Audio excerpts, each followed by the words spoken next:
문재인 정권 5년 동안 벌어진 이러저러한 사건들 무엇가 제일 큰 걸까요? 여러분은 어떻게 보십니까?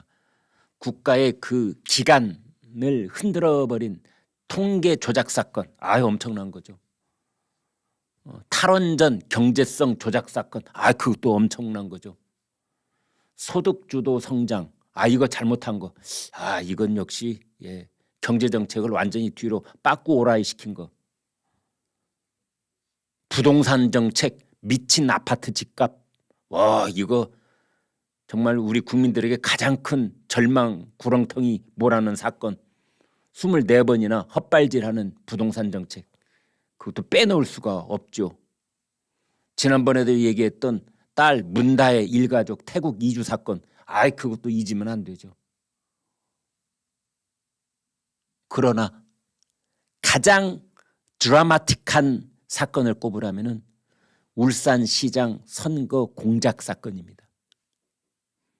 왜냐하면 청와대에 8개 부처가 총동원이 된 사건입니다. 마치 007 작전 하듯이 전부 다 역할 분담을 맡아가지고 하명수사 울산 경찰청장한테 상대편 김기현 국민의힘 후보 수사해. 공천받는 날 김기현 사무실 압수수색. 황운하가 그걸 딱 이행. 그 다음에 민주당 내부에서도 이제 경선이 벌어지려고 하거든요. 송철호의 경쟁자가 누구야? 그 사람한테 일본의 총영사짜리 하나 준다고 그래서 그 사람 주저앉혀. 그 다음에 민주당 쪽에 송철호 후보가 울산시에 대해서 내놓는 공약 있잖아. 청와대하고 조율해. 한두 가지가 아닙니다. 이제 그렇게 했던 사건이 울산시장 선거 공작 사건입니다. 청와대 개입 사건. 8개 청와대 부서, 민정수석실, 정책실, 그 다음에 무슨 실 다 이렇게 이제 꼽아 보면은 그렇게 된다는 거지요. 이 사건이 발생한 게 여러분 6년 전입니다. 근데 이 사건을 수사를 해서 기소를 하는 데만 2년이 걸렸어요. 사실상 수사 손 놓고 있었던 거죠. 이 사건을 수사만 하면은 이 검사가 지방으로 좌천, 어디 연수원으로. 심지어 이 울산 선거 공작 개입 사건 수사팀을 공중분해를 시켰어요. 뿔뿔이 흩어지는 거죠. 서울에서 기차 타고 서너 시간 걸리는 곳으로 다.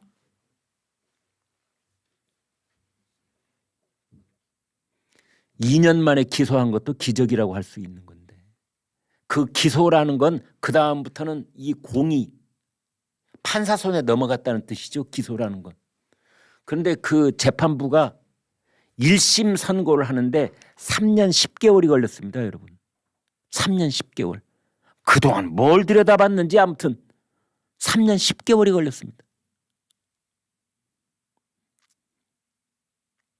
그래서 이제 그 당선자였던 송철호 울산시장 징역 3년, 당시 울산경찰청장 황운하 징역 3년, 민정비서관 징역 2년. 이렇게 유죄 판결이 났던 거죠. 물론 이제 항소심도 대법까지 가야 되겠지만. 그런데 그때 여러분 이렇게 보십시오. 민정수석실에 3사람이 막 기소되고 난리가 났었죠. 민정비서관, 반부패비서관, 선임행정관 이광철. 이광철이 최고 실세다 이런 얘기도 있었습니다만 아무튼. 그래서 민정수석실이 총동원되다시피 했는데 정작 민정수석은 불기소 처분이 됐거든요. 그때 민정수석이 누구? 조국. 그리고 청와대의 8개 부처가, 거의 청와대의 모든 부처가 동원이 되다시피 했는데 그 청와대의 안살림을 최종적으로 책임지고 있는 비서실장 누구? 임종석. 임종석도 불기소 처분. 그래서 그때 많은 국민들이 야 이것도 기소고 이것도 수사냐? 꼬리 자르기를 해도 어떻게 이렇게 할 수가 있느냐? 이제 그랬지 않습니까? 그거를 이번에 서울고검이 서울중앙지검에게, 고검이 더 위에 있는 거죠. 서울고검이 서울중앙지검에게 수사 다시 해. 이걸 이제 그쪽 법률용어로 재기 수사라고 하는데요. 재기에서 기자는 빼버려도 됩니다. 그냥 재수사하라. 이렇게. 딱 명령을 내는 겁니다. 이거는 업무 명령인 겁니다. 그래서 지금 사진에서 보시는 저 사람, 이 사람을 빼놓고 어떻게 선거 공작 사건을 수사를 했다고 말할 수가 있어? 이 두 사람 수사하라고. 이렇게 된 겁니다. 그래서 이제 수사를 저렇게 하는 거는 이제 그 서울고검은 이렇게 구체적으로 재수사의 이유를 설명을 하고 있습니다. 당시 청와대를 압수수색을 못했습니다. 청와대가 거부를 해가지고 청와대를 압수수색을 해라. 그런데 그때 청와대는 지금은 없고 당시 청와대가 가지고 있던 모든 기록이 다 대통령 기록관으로 넘어가 있으니 대통령 기록관에 가 있는 울산시장 선거 공작 사건 관련 문서들을 확보를 해라 라고 서울중앙지검에 지시를 내린 겁니다.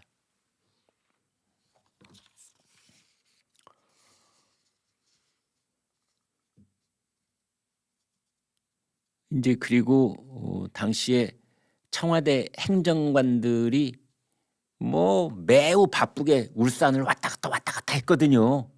네.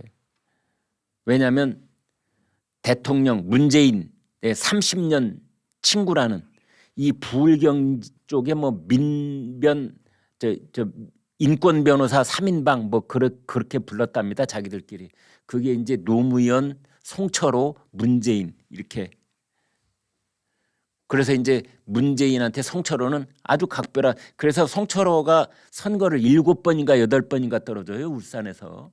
그때마다 이제 문재인이 마음이 굉장히 안타까웠던 모양이에요. 그 울산까지 내려가서 송철호 선거에도 막 같이 협조해주고 이런 사진들도 많이 있습니다. 근데 아무튼 그래서 이제 30년 친구라는 철호영 당선이 소원이다. 이 말을 문재인 대통령이 했는데 청와대에서 대통령을 모시는 자들이 해야 되는 일, 대통령의 소원을 풀어드린 것 아니겠습니까? 이제 그래서 8개의 부처가 동원이 됐다. 이제 이런 건데요. 아무튼 그 일을 이루기 위해서 수석들이 왔다 갔다 하면 이제 눈에 띄니까 행정관들이 울산을 왔다 갔다 했는데 그 자료 그거 확보해라. 그 다음에 이런 의혹을 제기했던 특감반원의 보고서 확보해라.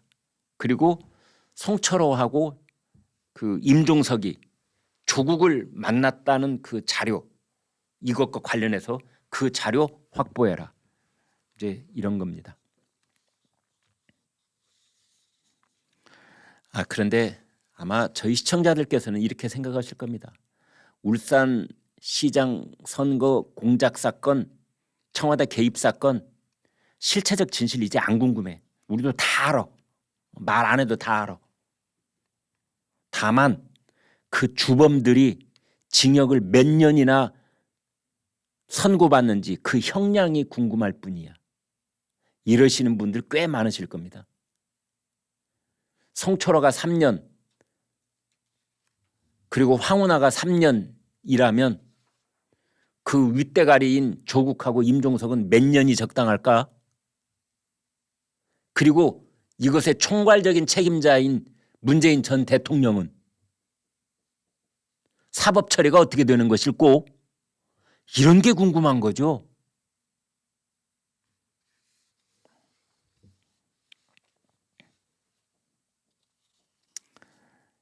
네, 아까도 말씀드렸다시피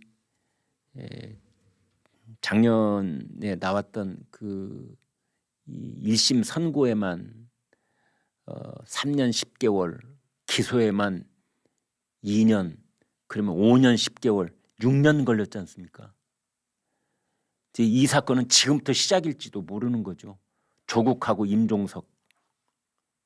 이제 재수사 명령을 받았으니 이제부터 발동을 걸어서 대통령 기록관 압수수색을 하고 뭐 자료를 확보하고 이러면은 조국하고 임종석 기소하는 데는 또 세월이 얼마나 필요할까요? 그래서 검찰이 기소를 했다. 가정을 해보겠습니다. 또 그로부터 1심 판결이 나오려면 얼마나 걸릴까요? 1심 판결이 나온 다음에 항소심 거쳐서 대법 판결이 나올 때까지는 얼마가 또 걸릴까요?